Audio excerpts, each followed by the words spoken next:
wanda ya tara da mace ta duburanta aw rajulan ko ya tara da namiji aw sabiyan ko ya tara da yaro karami hushira yawmal qiyamati Allah zai tada shi a filin hisabi wa huwa antanu min aljifa ya fi mushe karni ya ta'azza bihi nasu mutane da suke tsaye a filin hisabi suna cutuwa saboda karnin wannan mutumin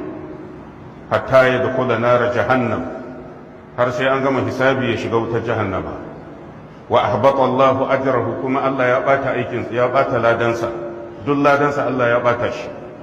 wala yaqbalu minhu sarfan wala adla Allah ba zai karbi nafilarsa ba bare farilla wa yudkhalu fi tabutin min nari akwai wani akwatin wuta da za a sashi a ciki wa tushaddu alaihi masamiru min hadid sai a kawo kuso. To saboda haka yan uwa musulmai da wannan nake ƙara bawa duk waɗanda suka tsinci kansu a cikin wannan harka ta luwaɗi shawara akan su tuba. Akwai hanyoyin da zaka bi ka daina wannan abin kwata-kwata tun yanzu ka tuba tun lokaci bai ƙure ma ba, saboda mutuwa ba sallama take yi ba.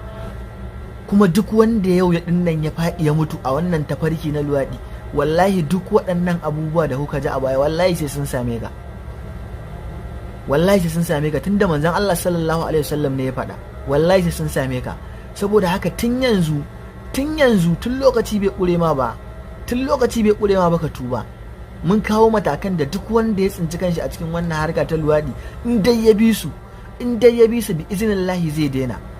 In dai ya bi su tsakani da Allah bi iznillahi zai daina. In ma kai ka ɗau luwaɗi sana'a ce, ka daina luwaɗin ka ga Allah zai ci gaba da buɗa ma ko ba zai ci gaba da buɗa ma ba. To wannan shawara ce akan waɗanda suka tsinci kansu a ciki, sannan waɗanda kuma ba su tsinci kansu a cikin wannan harka ta luwaɗi ba, muna kira ga kada mutum ya sake duk abin da za a baka a duniya, in dai rabanka ne wallahi Allah zai ba ko baka je an yi luwaɗi da kai ba.